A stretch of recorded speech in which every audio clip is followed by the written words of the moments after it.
এই 4টি স্বপ্ন দেখলে ভুল করে কাউকে কিছু বলবেন না, নয়তো এর ফল কখনো লাভ করতে পারবেন না।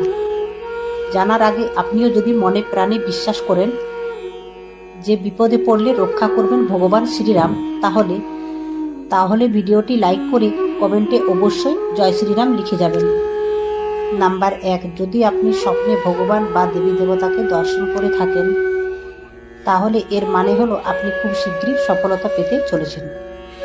নাম্বার 2, স্বপ্নে যদি কখনো নিজের বা প্রতিবেশীকে মৃত্যুর স্বপ্নে দেখে থাকেন, এটি দেখা অশুভ নয়, এটি আপনার জন্য শুভ সংকেত নিয়ে আসে। আপনার জীবন থেকে সকল নেতিবাচক চিন্তা দূর হয়ে যাবে। নাম্বার 3, স্বপ্নে যদি কখনো সাপ দেখে থাকেন, ভুল করেও ভয় পাবেন না, কারণ এই স্বপ্নের জন্য আপনার ধন সম্পদ বৃদ্ধি পাবে। নাম্বার 4, স্বপ্নে যদি কখনো জলে মাছ দেখেন, তাহলে মনে রাখবেন আপনার জীবনে হঠাৎ করে